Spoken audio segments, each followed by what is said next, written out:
Bonjour à tous, c'est un grand honneur d'être ici pour vous parler, et en particulier pour vous parler de ce projet très particulier, donc l'étude de Pluton, et très particulièrement cette mission New Horizons qui effectivement s'avère être extraordinaire, et j'ai eu la grande chance de pouvoir y participer.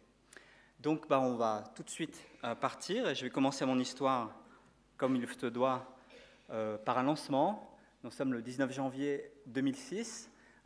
C'est un lancement de cette mission vers Pluton sur un lanceur Atlas 5 551 qui a une capacité d'envoyer quelque chose dans l'espace en orbite de 20 tonnes. C'est l'équivalent d'Ariane 5 si vous voulez. Et en réalité, dans cette énorme fusée, dans cette grande coiffe, il y avait juste ceci, une petite sonde, donc une grande coiffe vide, imaginez, et une petite sonde de 478 kg qui a été mise là, dans le but, bien sûr, avec ce faible poids, d'être propulsé à grande vitesse. On a utilisé, au lieu de mettre 20 tonnes dans l'espace, on n'a mis que 470 kg, mais ça va être l'objet le plus rapide jamais lancé.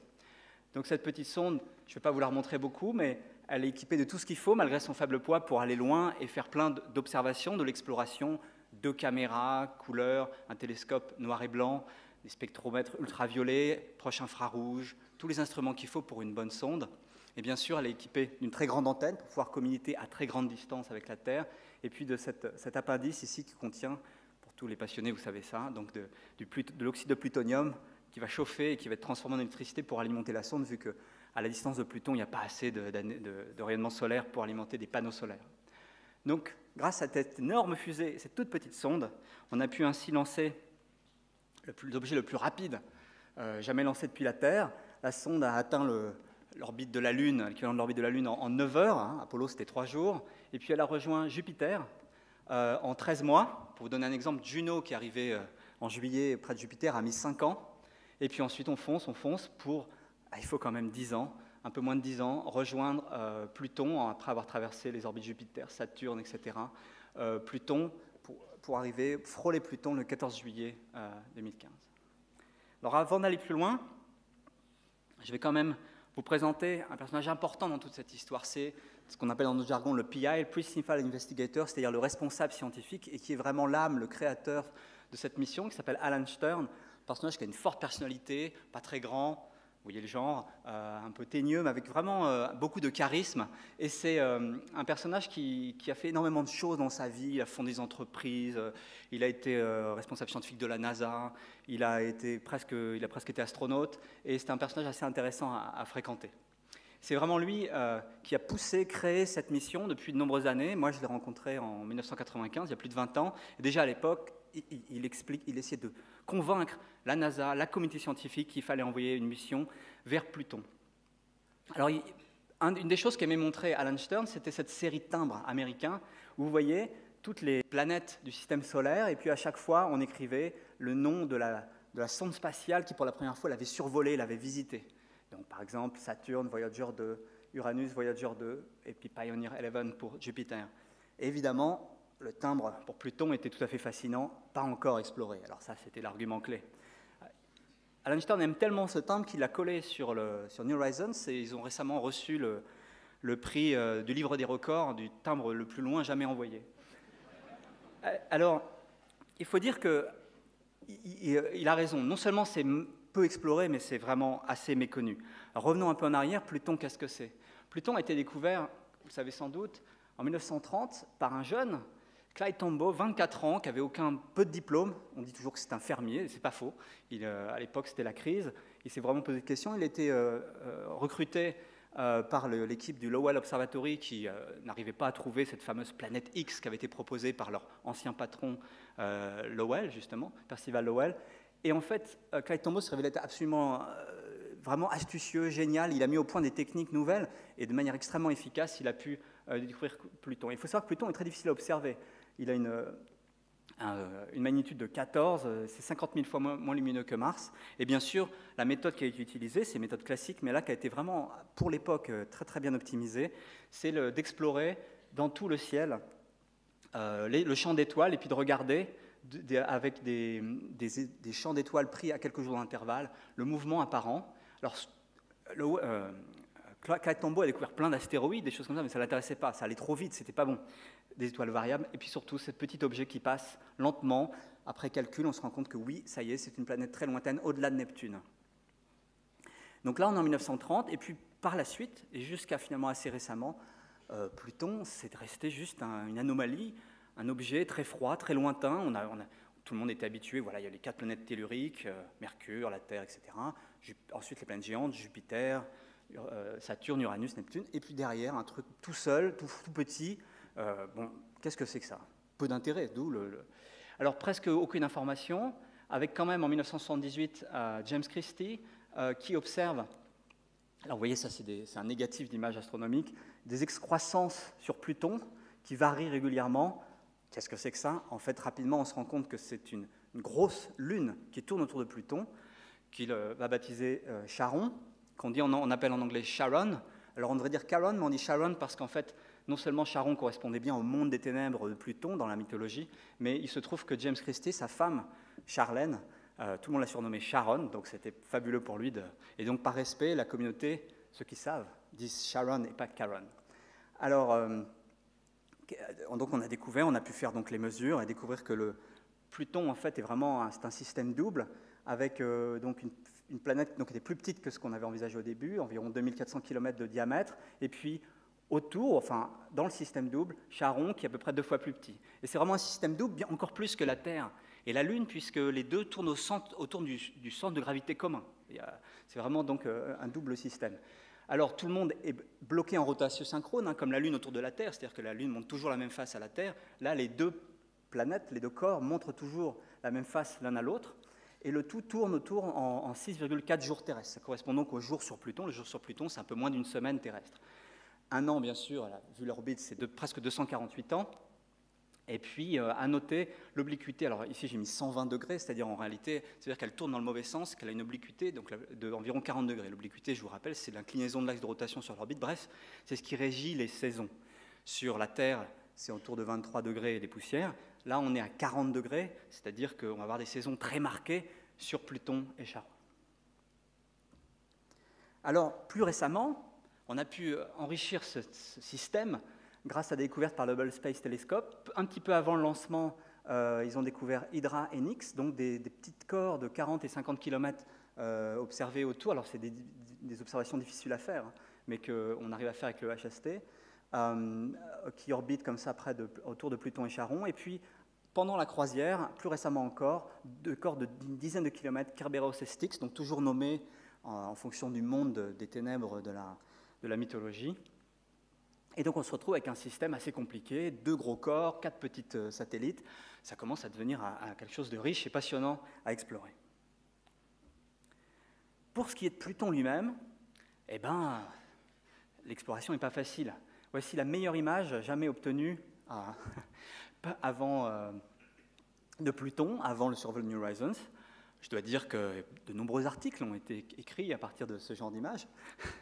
Et il faut ajouter que, bien sûr, c'est difficile, on peut surveiller la courbe de lumière, les variations, etc. Mais ce qui est surtout intéressant, c'est l'observation. On peut observer un corps comme Pluton avec beaucoup d'autres méthodes. Et bien sûr, les astrophysiciens, les astronomes ont beaucoup de techniques pour en apprendre. Et quand même, on avait réussi, avant 2015, à apprendre des choses.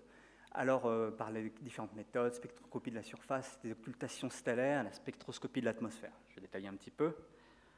Par exemple, première chose, plus facile à faire, si on prend un spectromètre qu'on met derrière un bon télescope, rapidement, dès les années 90, on a pu mesurer des spectres comme ça, et grâce à des analogues en laboratoire, reconnaître à très basse température des glaces d'azote, de monoxyde de carbone et de méthane. Le méthane est plus visible, comme vous voyez ici.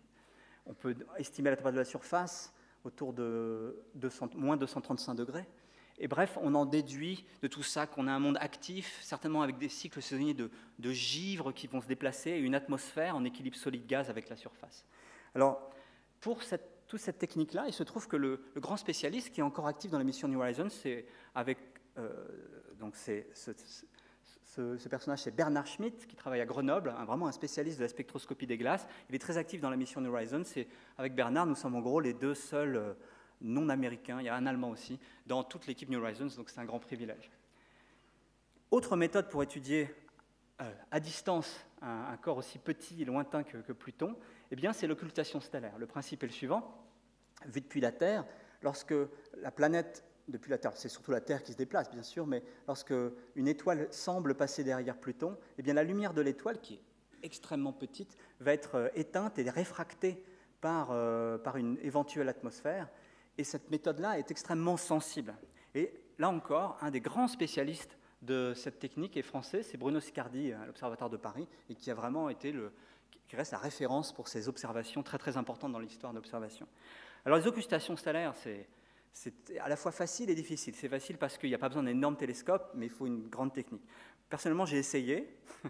Alors juste, je vous montre, avant ça, j'avais oublié, je vous montre quand même des résultats qu'on avait obtenus avant même le survol de New Horizons. Voici un profil de température en fonction de l'altitude sur Pluton, et on voit qu'on arrivait à voir ce profil assez étonnant d'ailleurs, avec des températures très froides à la surface, comme on avait mesuré par ailleurs, et puis tout de suite une atmosphère très très chaude, qui est en fait chauffée par absorption du méthane, j'y reviendrai si j'ai le temps. Surtout, je disais, cette technique-là, je l'ai essayée il y a quelques années, j'étais un peu plus jeune, j'ai voulu moi-même obtenir mes propres observations, avec l'aide de Bruno Sicardi. Donc j'ai été faire une observation au télescope de l'Université d'Hawaï à Mauna Kea, c'est un 2,20 m, dans un endroit extraordinaire, bien sûr, à Hawaï. Et c'était le 7 novembre 1997, je crois, à 19h42. Et j'ai fait 15 000 km, tout préparé, programmé la caméra CCD, extrêmement précis. Il faut mettre de l'azote liquide, il faut tout refroidir, on attend. Et en fait, à 19h42, il y avait un nuage. Donc, j'ai eu aucune mesure et je suis rentré, je n'avais jamais rien publié. Et j'ai trouvé que c'était super difficile. Donc, depuis, je fais beaucoup de modélisation et d'analyse d'observation spatiale. Dernier point, plus récent, car plus difficile encore, avec la nouvelle génération de télescopes, comme le Very Large Telescope, les spectromètres extraordinaires comme CRIRES, là je parle aux spécialistes, on est quand même dans un festival d'astronautes érudits, eh bien on arrive à faire des mesures extrêmement précises avec très haute résolution spectrale, et avec ces méthodes-là, on arrive à mesurer les compositions de l'atmosphère, malgré qu'elles soient très fines, et notamment on a pu mesurer la présence de CO et de méthane dans l'atmosphère, mesurer la composition. Et là encore, le grand spécialiste, la référence, c'est un Français encore, c'est Emmanuel Lelouch, à l'Observatoire de Paris aussi, qui a vraiment publié et obtenu toutes ces mesures. Et on a confirmé un peu ce scénario qu'on avait, on a bien une fine atmosphère d'azote, et avec environ 0,5% de méthane, de gazeux, et puis un petit peu de CO, et tout cela joue un rôle important dans la compréhension de ce profil de température que je vous ai montré. Bref, voilà où on en était. Pour ce qui concerne la géologie d'un monde comme Pluton, eh ben, on ne savait pas grand-chose. Comment imaginer? Donc, c'est un monde glacé. On savait que l'essentiel du manteau extérieur sur des centaines de kilomètres, c'est de la glace d'eau, hein, comme tous ces corps qui ont été composés là-bas. On le voit parce qu'on connaissait bien la densité. Et puis, normalement, sur les corps qui tournent autour des planètes géantes, qui sont froids, il y a une géologie parfois très active grâce à la gravité, aux forces de marée exercées par la planète géante et puis la perturbation des autres satellites. Là, on a deux corps complètement bloqués qui tournent autour. Il n'y a aucune force de marée pour réchauffer l'intérieur. Donc, vous pouvez imaginer une géologie très pauvre, complètement inactive, à l'image de Rhea, qui est un satellite lointain de Saturne, et vous voyez que cette surface est absolument, entre guillemets, morte. Elle est juste criblée d'impacts depuis 4 milliards d'années. Tous les impacts qui sont là marquent la surface, mais il n'y a presque pas d'autre géologie à mentionner. On pouvait aussi, bien sûr, imaginer, fort des mesures spectroscopiques, que ça pourrait ressembler un petit peu à Triton, qui est un corps qui est à peu près la même taille que Pluton et qui est couvert, lui aussi, d'azote solide et un peu de méthane. Donc, peut-être ça ressemblait à ça. Bref, on ne savait pas du tout à quoi s'attendre. Alors, ça y est, revenons un peu au présent. Nous sommes en mai 2015. La sonde est en approche de Pluton. Et on commence avec la caméra LORRI, avec un gros télescope, une caméra noir et blanc, à pouvoir avoir des images du système. Là, nous sommes en avril, et vous voyez, ça y est, on voit les deux corps en faisant un petit montage qui tournent l'un autour de l'autre. On peut s'approcher, et si on regarde Pluton, peu à peu, ça y est, on voit beaucoup mieux qu'avant. On peut commencer à voir des détails en juin. La sonde, bien sûr, va très vite. Elle progresse à peu près 1 million de kilomètres par jour. Et donc, chaque jour, on voit un petit peu mieux, pendant que Pluton tourne très lentement devant nous. À partir de juillet, là on est vraiment de plus en plus proche, la caméra couleur est capable de capturer les couleurs et on commence à faire une espèce de cartographie, à voir ce monde. Et puis on se prépare à cet moment très intense que va être le survol du monde du système de Pluton. Donc voici, alors ce monde est très incliné, le Soleil est ici avec la géométrie de l'orbite mutuelle de Pluton et Charon. On arrive presque par la tranche, vous voyez, enfin pas par la tranche justement, perpendiculairement au plan. Et puis toute la trajectoire a été conçue de manière à passer entre Pluton et Charon, d'observer les deux aussi bien qu'on puisse, puis passer derrière et passer dans l'ombre de Pluton. Passer dans l'ombre de Pluton de manière à pouvoir regarder un coucher de soleil et mieux détecter l'atmosphère. Et puis aussi de pouvoir envoyer un signal radio qui va passer à travers l'atmosphère vers la Terre qui, vue depuis Pluton, est juste à côté du Soleil. On passe ensuite, et la grande précision requise, dans l'ombre de Charon pour faire la même chose sur Charon avec l'occultation radio et l'occultation du Soleil, l'observation du Soleil se couchant derrière Charon. Tout ça se fait à très grande vitesse, on est à presque 14 km par seconde. Et si vous réfléchissez, 14 km par seconde, si on avait voulu par exemple se mettre en orbite ou voire se poser, ben, il aurait fallu amener une autre fusée avec soi. Faire un changement de vitesse de 14 km par seconde, c'est absolument considérable. C'est extrêmement difficile, donc c'était totalement impossible de s'arrêter. Donc tout le monde se prépare à ça, le grand moment va arriver, et puis là, un jour férié, le 4 juillet, surprise générale, alors que juste après pendant l'uploading, comment on va dire ça en français, le téléchargement du programme précis des observations à faire, New Horizons ne répond plus. Grosse panique. Toute l'équipe des opérations, vous avez ici Alice Bowman, qu'on appelle MOM, mais non pas parce que c'est MOM, mais ça veut dire Mission Operation Manager, mais ça lui va bien quand même, elle est un style très maternel, très timide. Et donc, New Horizons cesse de fonctionner. Et là, c'était un choc, puisque cette sonde qui était conçue pour être extrêmement résistante, tout est redondé, c'est-à-dire que chaque système peut être remplacé, et tout a parfaitement marché. On n'a jamais utilisé vraiment le système de remplacement, il n'y a jamais eu aucun problème, et là, juste quelques jours avant le survol, perte de contact. Et la réparation est difficile, puisque pour envoyer un signal en demandant « il y a un problème », il faut 4h30 pour que le signal radio arrive, et la réponse met 4h30 au retour. Quand on a juste quelques jours pour réparer, c'est la panique. Heureusement, grâce à des systèmes de simulation qui étaient déjà préparés et prêts, disons au John Watkins Laboratory, tout ça, c'est pas au JPL pour ceux qui connaissent, tout ça se passe dans la banlieue de Washington,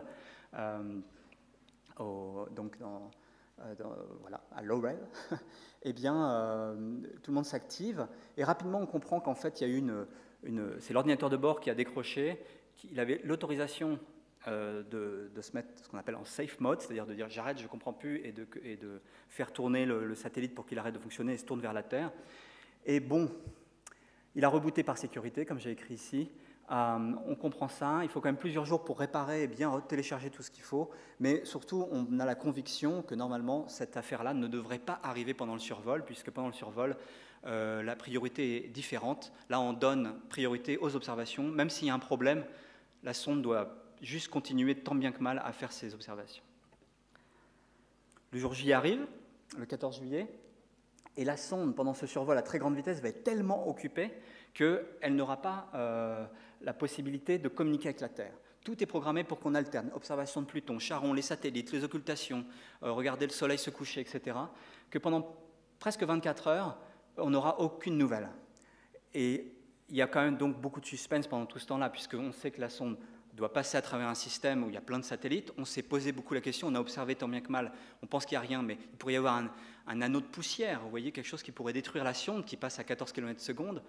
La sonde peut tomber en panne à nouveau, ou elle peut mal viser. C'est très difficile de s'y préparer à l'avance, et donc on est quand même très inquiet.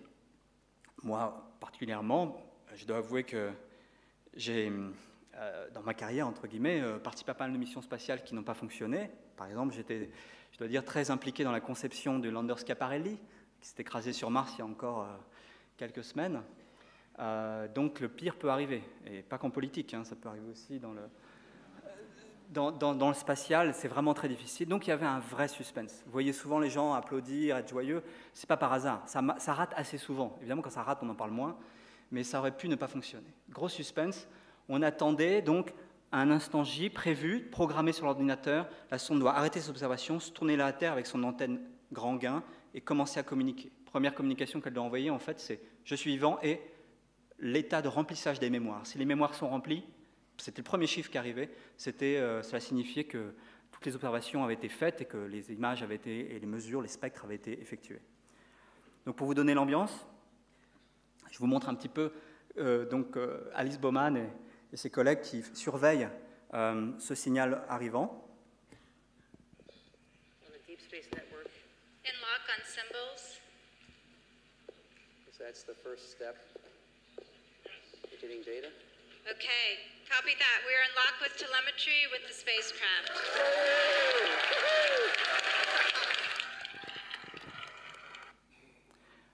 Bon, ça c'est la finale de la Coupe du Monde, c'est Woodstock pour nous, ça.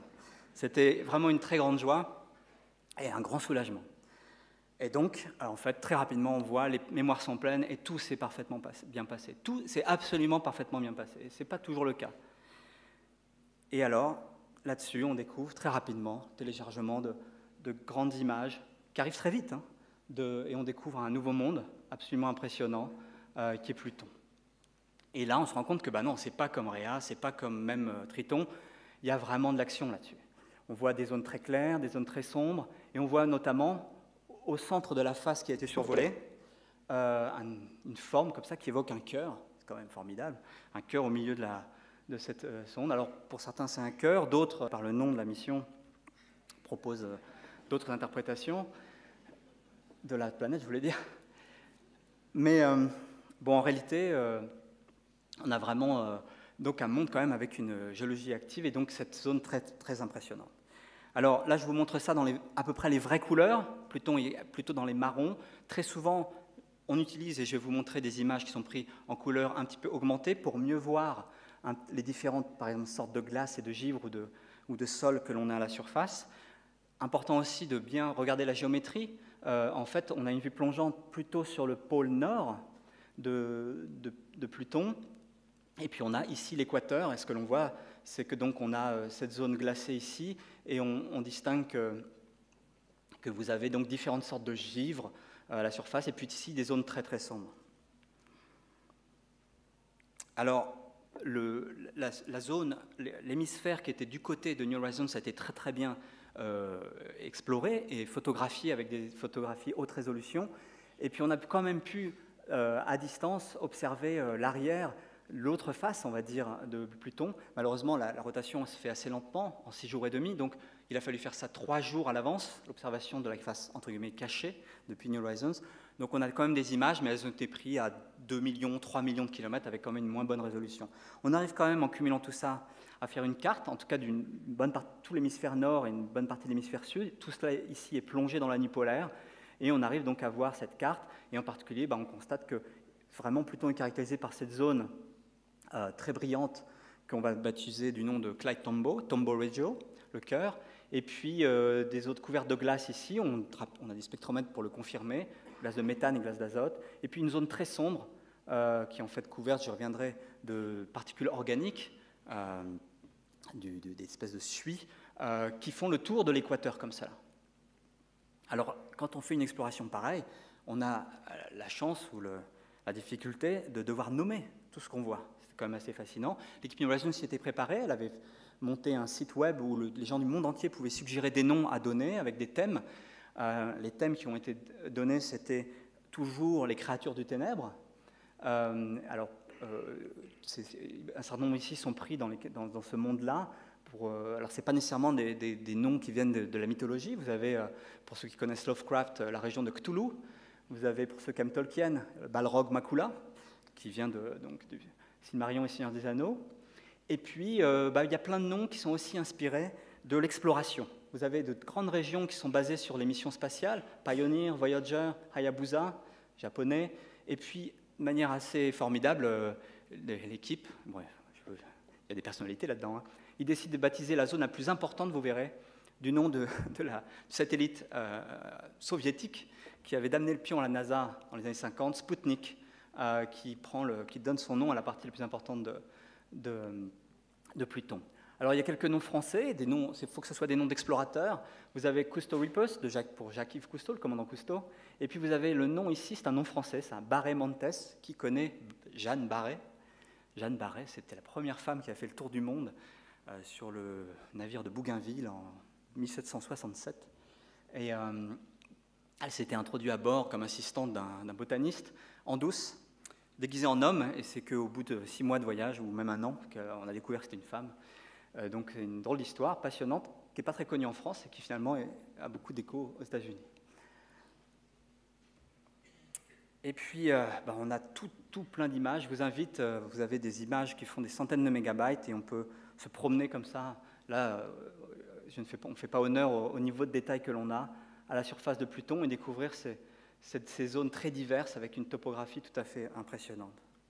Alors en particulier, il faut rappeler que tous ces reliefs que l'on voit, il y a quelque chose d'exotique déjà, c'est que je vous rappelle que le manteau de Pluton est constitué sur des centaines de kilomètres de profondeur, le manteau externe, de glace d'eau, extrêmement froide, à moins de 135 degrés, et donc toutes les montagnes que l'on voit, c'est de la glace d'eau. La glace d'eau, à cette température-là, est complètement rigide, il n'y a pas de glacier, rien, ça se comporte comme du caillou. Et on a pu même, grâce au spectromètre, dans certains affleurements, détecter, oui, effectivement, là, on voit la glace d'eau qui n'est pas recouverte par soit les particules organiques, soit l'eau de d'autres glaces. Alors, bien sûr, la zone la plus impressionnante, la plus étonnante sur Pluton se révèle être cette zone, Sputnik Planitia. Alors, vous vous souvenez peut-être qu'on l'appelait, pour les super spécialistes, Sputnik Planum, mais on a changé le nom. Maintenant, il faut l'appeler Sputnik Planitia, et qui est, on le constate vite, un énorme glacier, une espèce de grosse calotte polaire d'azote solide. Et lorsqu'on regarde attentivement, on se rend compte qu'on a vraiment des phénomènes assez extraterrestres qui se passent. Ici, vous voyez un zoom là, sur le bord de cette zone. Donc vous avez cet épais glacier d'azote solide on pense qu'il fait plusieurs centaines, voire certainement plusieurs kilomètres d'épaisseur. Et on voit qu'il est constellé marqué par des structures comme ça géométriques qui font des dizaines de kilomètres de large. Des espèces de polygones comme ça, qui font des dizaines de kilomètres de large. Qu'est-ce que c'est que ça? Bon, après réflexion, la théorie qui domine dans l'équipe, qui a été publiée maintenant, c'est que ce serait en fait la signature de cellules de convection. Qu'est-ce que je veux dire par là? Convection solide. Cette glace d'azote, à cette température-là, à 40 degrés, à moins de 135 degrés Celsius, est suffisamment fluide pour se déformer et pour qu'il y ait des mouvements convectifs. C'est-à-dire que la glace qui est chauffée par en dessous par le reste de chaleur interne qu'il y a sur cette petite planète, eh bien, est un peu moins dense, elle remonte, et puis la glace à la surface qui est refroidie par rayonnement infrarouge, elle va plonger, il va y avoir une espèce de structure convective. Donc c'est un peu comme de l'eau bouillante, si vous voulez, mais extrêmement lente, enfin bouillante. Toutes ces cellules dont on entend parler dans les casseroles, les choses comme ça. Et donc, c'est le scénario maintenant qui domine et qui expliquerait, parce qu'on n'a pas l'équivalent sur Terre, ce qui se passe sur cette calotte à des dimensions quand même assez impressionnantes. Il faut dire donc que cette glace d'azote, eh bien, elle peut se déformer encore plus, on va dire, que les glaciers sur Terre. Et ça fait bien sûr ce qu'on trouve sur les bords. Vous avez ici une carte en fait topographique. En rouge, les plateaux ici sont à 6000 mètres au-dessus du glacier lui-même, qui est ici sur cette carte à 0 km. Et on voit clairement sur les photos que les glaciers d'azote coulent et semblent éroder les montagnes. Un peu partout, on voit ces traces, des espèces de moraines, d'effets comme ça. C'est bien sûr très spectaculaire. Et ce que l'on voit surtout, c'est qu'au bord de cette calotte, on a l'impression qu'il y a des montagnes sans équivalent trop ailleurs, en tout cas sur toutes les montagnes, toutes les zones extérieures du système solaire, des montagnes qui ont été complètement sculptées par les glaces. Et cette image-là, je l'aime beaucoup, elle est un peu dégradée, vous voyez, parce que c'est l'une des toutes premières images qu'on a reçues quelques heures après le survol, et qui montrait cette image fascinante. Et là, l'équipe a été complètement éblouie par ces structures. Qu'est-ce qu'on voit là? Vous avez ici le glacier d'azote, et là des montagnes avec des falaises qui atteignent 3000, voire 4000 mètres de hauteur, et tout ça est extrêmement escarpé. On a donc ces espèces de paysages assez exotiques quand même. Vous voyez l'échelle ici, montagne de 5000 mètres de haut, complètement chamboulée. Ici, je fais un petit panoramique. À nouveau, on est ici en bordure. Et puis, sur l'espèce de rivage du glacier d'azote, on a parfois des montagnes qui dépassent ici. Alors, dans un premier temps, ça évoquait quoi? Ça évoquait, si vous voulez, les montagnes que l'on voit au bord d'Inland 6, de grosses calottes polaires telles qu'on a sur notre propre planète. Si vous voyagez un petit peu, au bord des grosses calottes polaires comme au Groenland ou en Antarctique, eh bien, les énormes glaciers sculptent comme ça. Il y a en profondeur sur les calottes des montagnes qui dépassent du glacier qui coule. Les Inuits appellent ça des nunatak. Et c'est vraiment des choses parmi les plus belles qu'on puisse trouver sur Terre. Et plus généralement, on comprend que ces glaciers ont sculpté les montagnes à l'image des plus belles montagnes qu'on puisse trouver sur Terre, que ce soit en Yosemite ou ici au Groenland Est. Et personnellement, j'étais absolument enchanté de découvrir ces paysages parce que je suis particulièrement passionné par ça. Je dois vous dire que je vous montre des images de vacances, donc moi je vais en vacances dans ces endroits-là. Et quel régal pour moi de voir ce genre de paysage sur Pluton.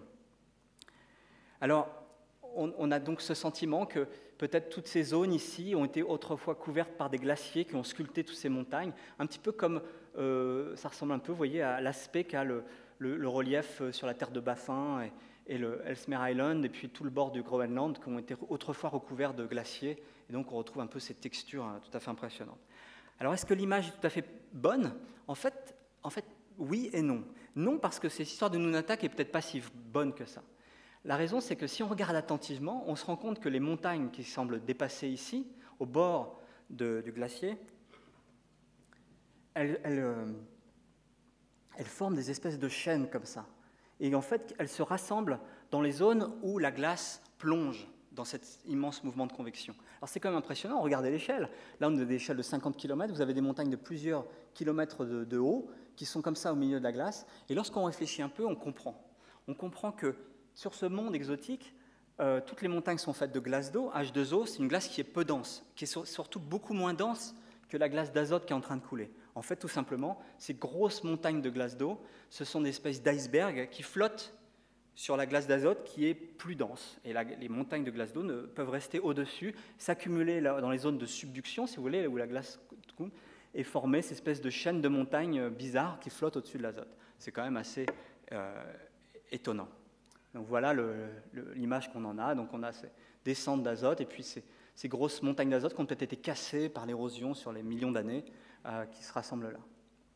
Donc ça ne ressemble vraiment pas à la Terre, ni au Groenland, ni à l'Antarctique.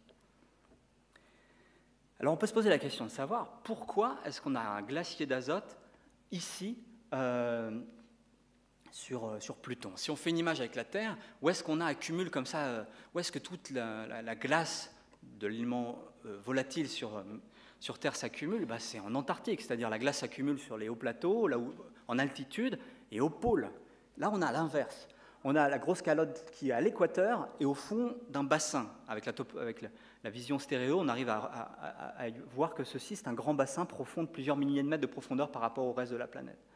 Pourquoi la glace s'est accumulée là? Alors, il y avait différents scénarios. Certains pensaient que, puisqu'il y avait peut-être eu un impact géant, ça avait excavé et ce bassin d'azote était alimenté par l'intérieur. Il y avait des réservoirs d'azote à l'intérieur. Et puis finalement, nous avons pu travailler sur ce problème ici, en France, dans notre laboratoire, et je pense apporter une bonne réponse à cette énigme. Pour cela, on a tout simplement essayé de modéliser, calculer, avec des équations simples, comment ça se passait à la surface de Pluton et pourquoi la glace allait se stabiliser là ou là. Donc on a fait des modèles numériques, on remplace un peu le vrai Pluton par un maillage comme ça, et puis en chaque point, on va calculer avec des équations simples, vraiment. L'insolation, en fonction de la rotation, de la saison, etc. On va calculer les températures en faisant la simple équation thermique de la surface, et puis fort de cette connaissance, calculer les changements de phase, des échanges solides-gaz, de la sublimation et de condensation de l'azote, du méthane et du monoxyde de carbone, les glaces qui dominent ces coins-là. Et quand on a fait ça, on a pu en apprendre beaucoup. Alors ce travail-là a été effectué principalement par mon étudiant, Tanguy Bertrand, que je vous montre ici, à côté d'Alan Stern, dans une réunion. Vous voyez qu'Alan Stern est très impressionné par nos résultats. Et il y a de quoi, puisque regardez, ce qu'on a fait simplement, vous imaginez ce Pluton virtuel, on met de la glace partout à la surface, on met un gros cratère à l'endroit de Sputnik Planitia, et on laisse le temps évoluer. Alors, pas pendant quelques années, pendant des milliers d'années, pour faire plusieurs années le cycle saisonnier qui dure 238 ans de Pluton, et on fait ça reprise. Et on va regarder où est-ce que les glaces vont se stabiliser. Et ce qu'on découvre, donc vous voyez ici une carte cette fois de Pluton, recouvert totalement de glace d'azote, de méthane, de CO partout. On a pris une espèce de topographie qui correspond à ce qui était observé par New Horizons. Et puis, vous avez la carte. Donc, en bleu, quand il n'y a que de la glace d'azote, elle domine tout, donc on va la mettre en bleu. Puis, quand la glace de méthane est toute seule, elle sera rouge. Et puis, il y aura le sol nu quand il n'y aura pas de glace. Et on lance cette simulation pendant 50 000 ans. Et qu'est-ce que l'on voit? Eh bien, vous allez voir que peu à peu, alors là, vous voyez le cycle saisonnier, hiver, été. Donc, quand il fait très chaud, le givre est instable, c'est le sol nu. Et puis, pendant la nuit polaire, quand il fait froid, la glace s'accumule. Et vous voyez que peu à peu, l'azote disparaît. L'azote disparaît parce qu'il va se entièrement condenser ici au fond du bassin de Sputnik Planitia. Donc, il fait vraiment ce que l'on voit, c'est-à-dire qu'il préfère s'accumuler au fond d'un bassin à l'équateur. Pourquoi cela? Parce qu'en fait, il y a des grandes différences entre Pluton et la Terre. La première différence, c'est que... vous allez être hypnotisé là si je laisse ça. Mais bon, je reviens en arrière. La première différence, c'est que l'obliquité étant tellement forte, si on fait des calculs, on se rend compte qu'en moyenne, sur toute une année, en fait, l'équateur reçoit moins d'énergie solaire que les pôles. Donc en moyenne, quand on moyenne tout ça, la glace a plutôt tendance à aller à l'équateur. Et puis ensuite, on se rend compte que la physique de la glace sur Terre et sur Pluton sont très différentes. En fait, la glace préfère s'accumuler à grande profondeur parce que sur Pluton, avec l'atmosphère qu'il y a, il ne fait pas plus froid en altitude qu'au fond d'un bassin. Par contre, la pression est plus élevée au fond d'un bassin. Et quand la pression est plus élevée, ça veut dire que le point de condensation de l'azote va être plus élevé. Résultat, eh bien, on va atteindre le point de condensation plus rapidement et puis surtout, on va refroidir, là je parle aux spécialistes, je vais aller très vite, l'émission infrarouge, sigma T4, va être plus intense au fond du bassin car la température sera plus élevée. Bref, c'est là où l'azote va être stabilisé. Et ça, quand on est terrien, ça fait bizarre, mais quand on est martien, ce qui est mon cas, parce que j'ai passé l'essentiel de ma vie professionnelle à travailler sur Mars, c'est pas du tout étonnant. On a même un analogue tout à fait frappant sur Mars. Vous voyez ici la planète Mars, donc là Pluton, et vous voyez que dans le bassin d'Hélas, qui est un bassin profond à 8000 mètres de profondeur au-dessus des plateaux autour, eh bien la glace de CO2, donc c'est comme sur Pluton de l'atmosphère solide, elle a tendance aussi à se condenser au fond du bassin et pas sur les montagnes. Et on a vraiment l'équivalent ici sur Pluton. Bref, tout ça s'explique bien, et on comprend pourquoi Sputnik Planum se forme. Alors une des belles choses avec ce petit modèle simple, c'est qu'en fait ça explique beaucoup de choses. On s'est rendu compte qu'au bout de 50 000 ans, on arrive à peu près à cet état-là, et vous voyez, on a une espèce de calotte où un énorme glacier de tout l'essentiel de l'azote s'accumule en emmenant avec lui le CO, et tout est là. Et quand on compare, eh bien, si on regarde la carte du CO, oui, on le trouve essentiellement là. L'azote, on le trouve essentiellement là, mais on en trouve un petit peu ici sur la moyenne latitude. Et oui, il se trouve qu'à cette saison, du givre d'azote peut s'accumuler, et le modèle le prédit. Et puis, pour ce qui est du méthane, il y en a presque partout dans les observations, sauf sur une ceinture sombre, parce qu'il est instable, parce qu'à l'équateur, malgré tout, quand on est en été, ou en moyenne, il fait quand même... disons qu'il y a toujours un point à un pôle ou l'autre qui est plus froid qu'à l'équateur, ce qui fait que le méthane, qui est moins volatile, je ne vais pas rentrer dans les détails, préfère toujours aller ailleurs. Résultat, eh bien, on prédit bien une zone sombre ici à l'équateur. Alors, ce n'est pas parfait, puis le modèle est super sensible, mais on comprend que l'aspect de Pluton que l'on voit s'explique bien avec quelques équations simples. Alors, si on regarde ici, on voit que du méthane aussi joue un rôle. Il y a du méthane un peu partout, et puis on voit même qu'ici, il y a des véritables... On ne le devine pas ici, mais on voit avec la caméra, en couplant la caméra et les spectromètres, qu'il y a des grosses accumulations de méthane, et en effet, on voit des zones extraordinaires. Là, on est près du point où le soleil se couche, on voit très bien les reliefs. On a une espèce de structure géologique qui font des kilomètres de large. Hein. Alors, si on monte ça à un géologue terrestre, ça veut dire que ce sont des dunes. Ça ne peut pas être des dunes.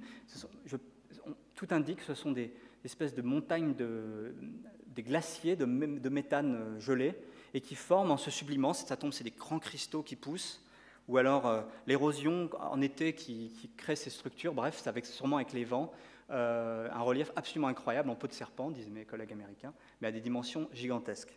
On observe localement aussi que dans ces zones sombres, quand il y a des reliefs vraiment marqués, eh bien, là, sur le coup, ça marche plus comme sur Terre.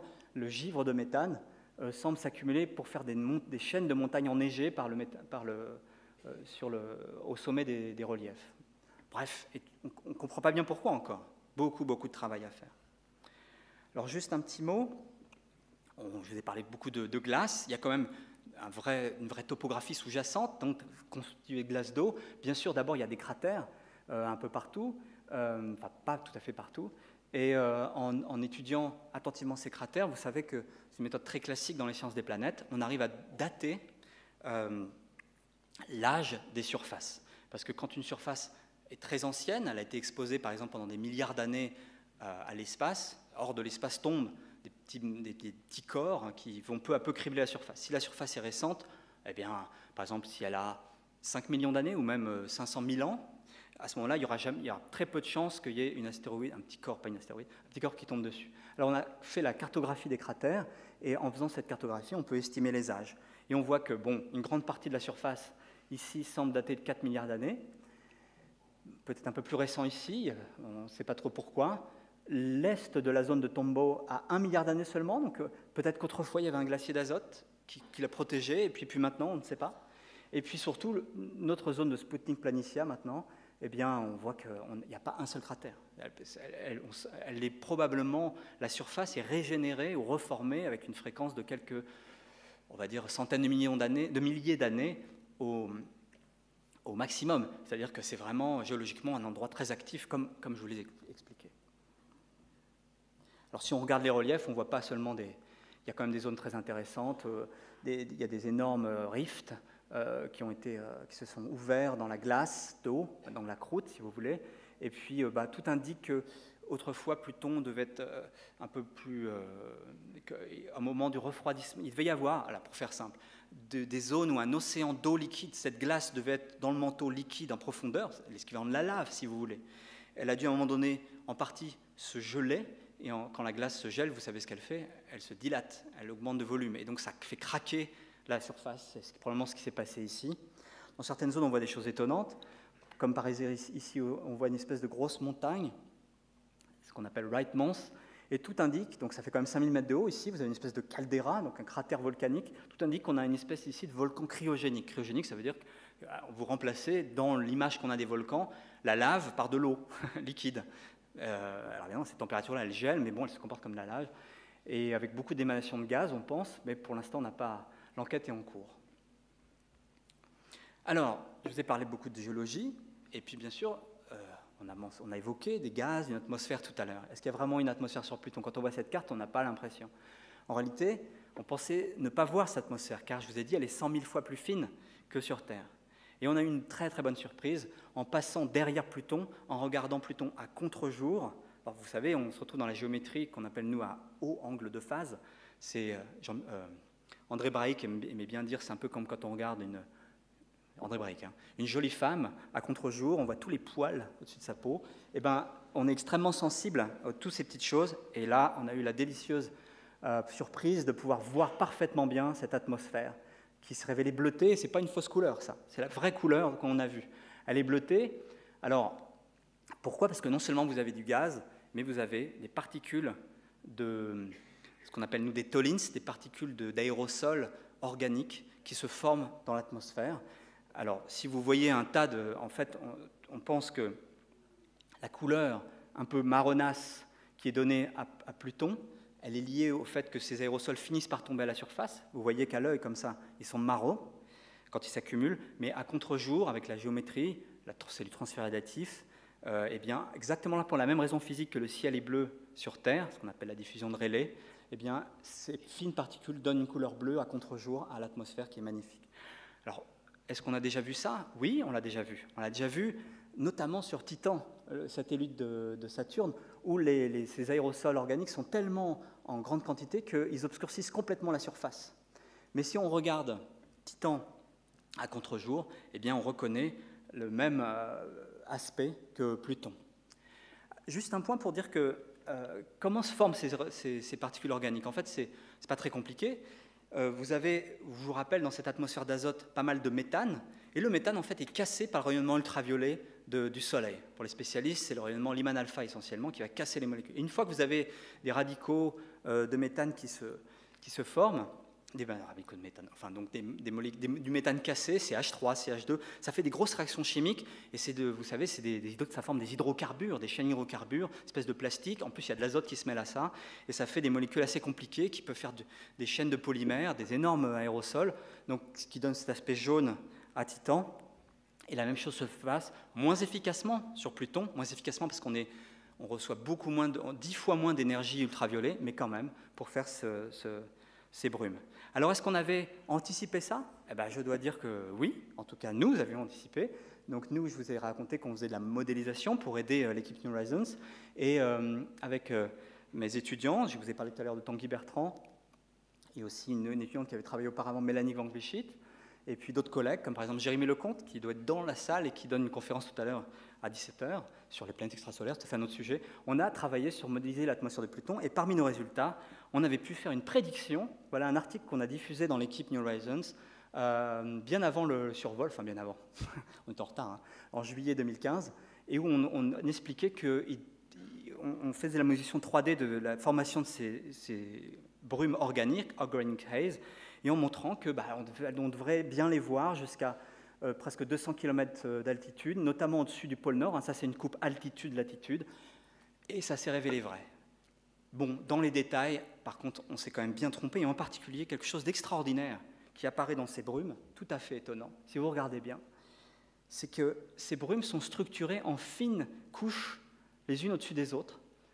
Il y en a plusieurs dizaines. Et ça, c'est tout à fait incroyable. Et j'avoue que c'est extrêmement difficile à expliquer, parce que ces couches sont séparées comme ça, mais sur l'ensemble de la planète, de manière assez cohérente, sur des centaines de kilomètres. Alors, on a une théorie qu'on a publiée en expliquant que ce serait lié aux ondes, liées aux montagnes, ce qu'on appelle les ondes de gravité, mais c'est vraiment difficile à comprendre. Cela dit, ces brumes donnent quand même des paysages extraordinaires. Dès qu'on regarde la planète à contre-jour, vous avez peut-être vu ces images. On voit là... Voilà le genre de paysage que l'on a en regardant quand le soleil est un petit peu en face. On voit ces brumes, on voit les magnifiques montagnes, le glacier de Sputnik Planitia, et puis ces énormes reliefs très impressionnants, avec bien sûr cette image qui, je pense, commence à devenir iconique. Les brumes, le glacier d'azote, et puis toutes ces montagnes de glace d'eau sculptées d'une manière ou d'une autre par l'écoulement des glaces d'azote. Et puis je vous rappelle, ces montagnes-là, elles font 3000, 4000 mètres de haut, hein, des falaises gigantesques. Alors, je ne vais pas vous détailler, plein d'observations scientifiques ont été faites en regardant le coucher de soleil avec un spectromètre ultraviolet. Vous voyez tout ce genre de sciences qu'on peut faire. Une mesure de la température très précise, notamment par occultation radio. Le principe, c'est qu'on regarde depuis la Terre, on envoie un gros signal radio qui va passer à travers l'atmosphère de Pluton, qui va être réfracté par l'atmosphère, et on peut ainsi mesurer avec grande précision le profil de température. Je ne vais pas trop vous détailler parce que je vois que le temps passe, mais on retrouve cette histoire de surface froide et d'atmosphère chauffée par l'absorption du méthane. On voit des petites différences ici entre qui a été bleu, qui a été mesuré ici en sortie, et puis le point en entrée. On a eu la chance de mesurer le profil de température en entrée ici dans la région, dans cette fameuse région de Sputnik Planitia, et on voit ici une petite cassure du profil de température. C'était un peu mystérieux, grâce à nos modèles.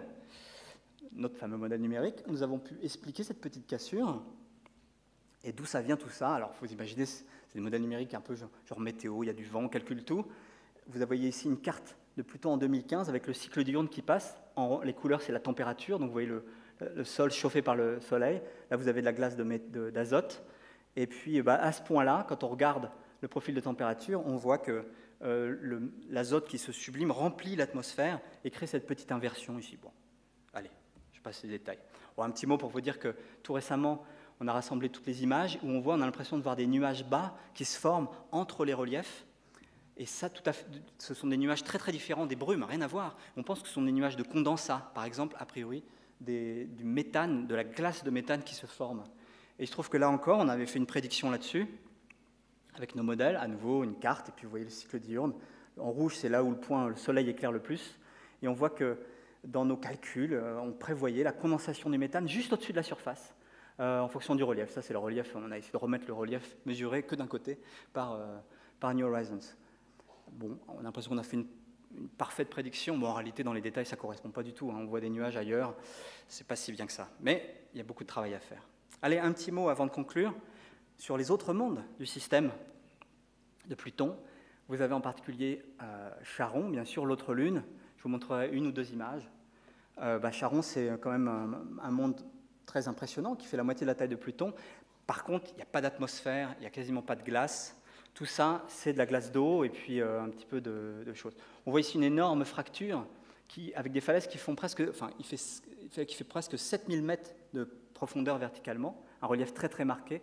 Et on pense que là encore, c'est la même histoire. Charon a autrefois été tellement chaude et donc avec un manteau, un océan sous la glace d'eau liquide qui, milliards d'années après milliards d'années ou millions d'années après millions d'années, s'est refroidi. Et il y a eu une dilatation qui a craqué la croûte, d'où l'origine de cet énorme rift, ce canyon ici. Quelque chose d'intriguant ici, ça c'est le pôle Nord. Et on voit qu'il y a une espèce de tache rouge. Qu'est-ce que c'est que ça? Il y a eu beaucoup de débats et on pense avoir trouvé l'explication.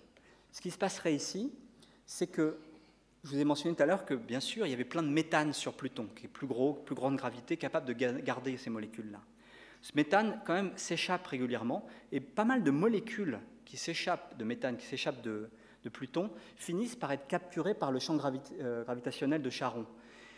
Alors, généralement, elles font que rebondir, sauf en un point, pendant la nuit polaire, donc par exemple, ce sera l'équivalent du pôle sud ici, qui est caché, il fait tellement froid que les molécules, même quasiment dans le vide, vont rester figées et former une espèce de glace, parce qu'il va faire 20 degrés Kelvin. Eh bien, cette glace va s'accumuler, et puis, dès que le soleil va se lever, pouf, elle va tout de suite s'évaporer. Mais entre-temps, cette glace qui se pose là va être exposée non pas au rayonnement solaire.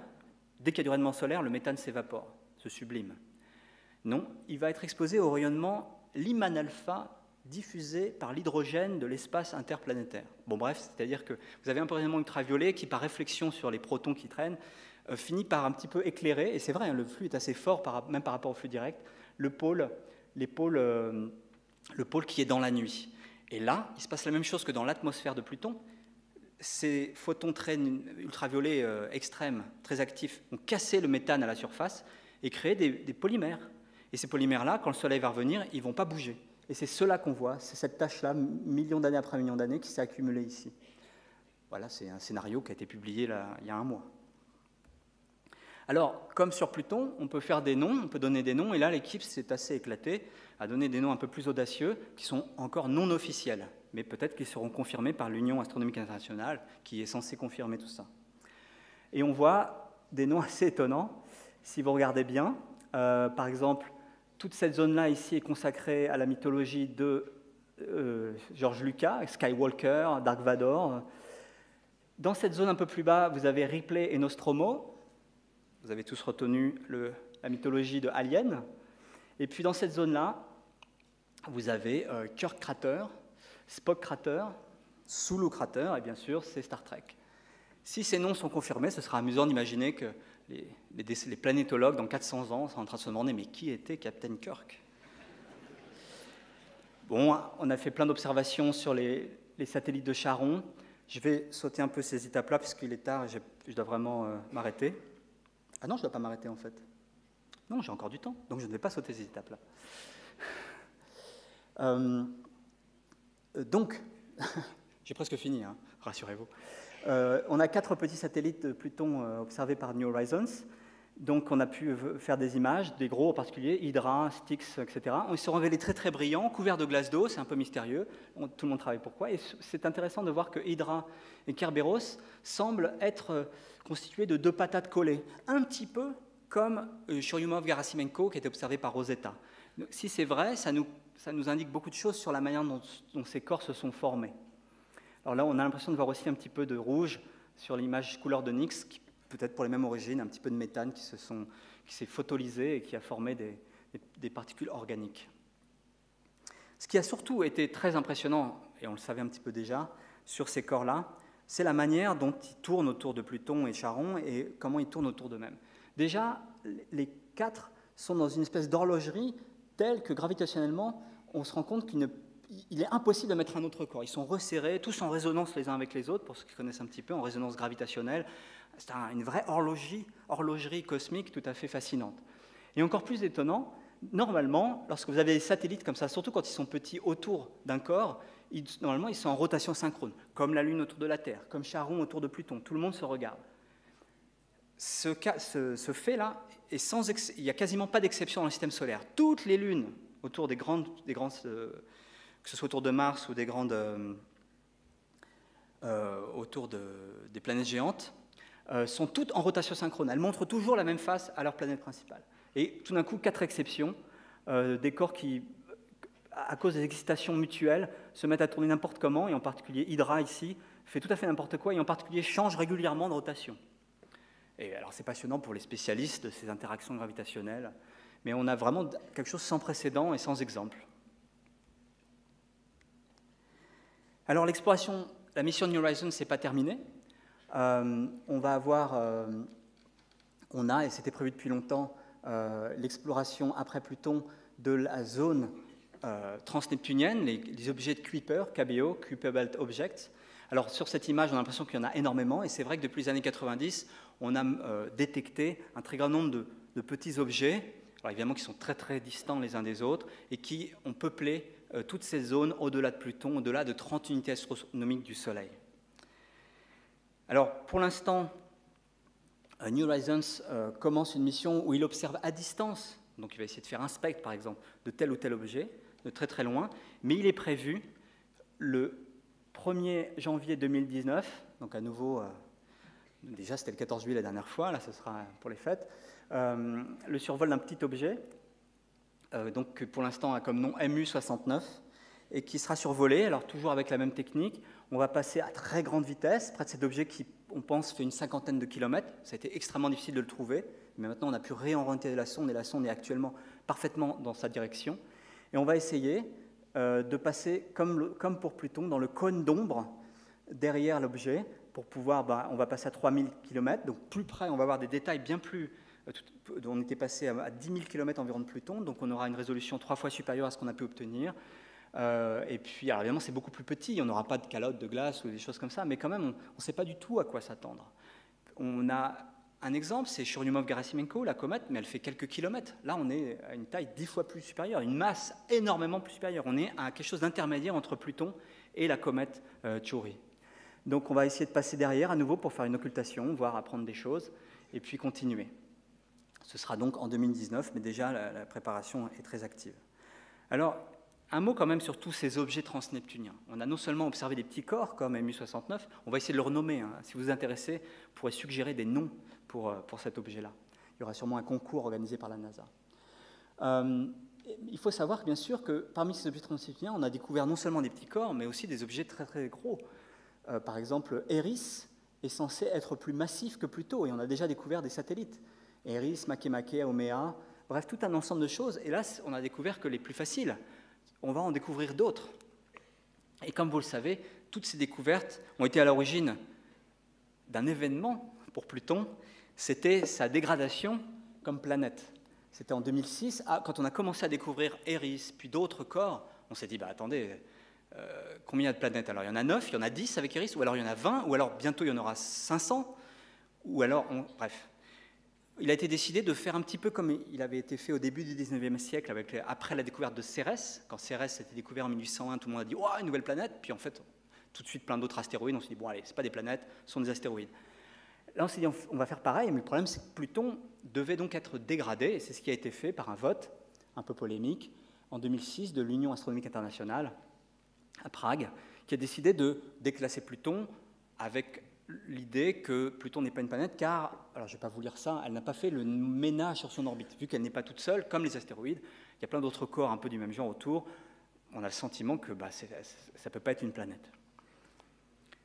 Alors évidemment, tout ça est très polémique. Mike Brown, qui a découvert Eris et de nombreux autres grands corps, n'hésite pas à provoquer les fans de Pluton, notamment écrit un livre qui s'appelle « How I Killed Pluto ». Récemment, c'est lui qui a découvert des indices très forts sur la présence d'une grosse planète bien au-delà de Pluton, et il a décidé de l'appeler planète 9 pour bien souligner la 9e planète, que Pluton en aucun cas ne pouvait être la 9e planète. Mais bon, il y a quand même des polémiques, particulièrement aux États-Unis, particulièrement bien sûr dans l'équipe New Horizons, et il y a même des protestations. Les Américains... C'est la planète qui avait été découverte par les Américains parmi les 9 planètes historiques. Et dans les écoles, partout, il y a un vrai mouvement pour qu'on rétablisse le statut de planète à Pluton. Bon, personnellement, moi, je n'ai pas d'avis, je pense que c'est vraiment de la nomenclature. Scientifiquement, ça ne veut rien dire. C'est un peu comme si, autrefois, l'Australie avait été une île, un continent, et puis qu'un jour, on décide, oh, bah non, c'est plus un continent, on va dire que c'est une île. Pour les kangourous, ça ne change rien. Et puis, ça ne change rien non plus pour la géologie, si vous voulez. Donc, moi, je n'ai pas d'avis très fort, mais l'équipe New Horizons s'est très remontée. Bon, voilà, je vais conclure là-dessus, en soulignant quand même qu'il y a des arguments en faveur de restituer à Pluton ce statut de planète entière, parce que c'est un monde complexe, actif, assez magnifique. Le système de Pluton-Charon et des satellites est aussi un système planétaire très riche, très riche. Pourquoi dire que c'est juste une astéroïde? Et puis enfin, effectivement, à l'inverse, je dirais, il faut souligner que New Horizons se révèle particulièrement intéressante, non seulement parce qu'elle a découvert ce monde particulier, mais que sont Pluton et Charon, c'est aussi des ambassadeurs, des représentants de cette énorme population, de cette troisième zone, au-delà des planètes telluriques, des planètes géantes, cette immense population de corps au-delà de Neptune. Et Pluton, New Horizons avait un intérêt très particulier à cause de cet objectif-là. Donc c'est à suivre. Plein de choses que je vous ai dit aujourd'hui sont sûrement fausses, par exemple, et puis plein de découvertes sont encore à faire dans les données. On a reçu les toutes dernières données il y a quelques semaines seulement, et donc parce que ça a pris des mois, tellement le débit est lent, il n'y a pas le haut débit entre New Horizons et la Terre. Et puis donc voilà, beaucoup de travail de l'équipe New Horizons. À nouveau, pour vous dire que grande fierté de pouvoir participer à cette activité. Je ne suis pas en première ligne sur New Horizons, je suis arrivé en autostop un peu au dernier moment, comme Bernard Schmitt. Donc je vous ai dit, c'est une équipe essentiellement américaine, donc c'est un grand privilège. Il y avait un Anglais quand même qui était là, alors je ne le vois plus, mais il a arrêté de travailler avec nous. Un Anglais qui s'appelle Brian May. Qui connaît Brian May ici? Ah ouais, bravo. Une superstar. Brian May, c'est le guitariste-compositeur de Queen, et qui a décidé, à la fin de sa carrière, de dire que rockstar mondial, c'est bien, mais il y a mieux, astrophysicien. Et donc, il a fini sa thèse qu'il avait commencé avant l'aventure de Queen, et il a participé un petit peu, mais de manière très sympathique, aux activités de l'équipe New Horizons. Voilà, je vais terminer là. Merci.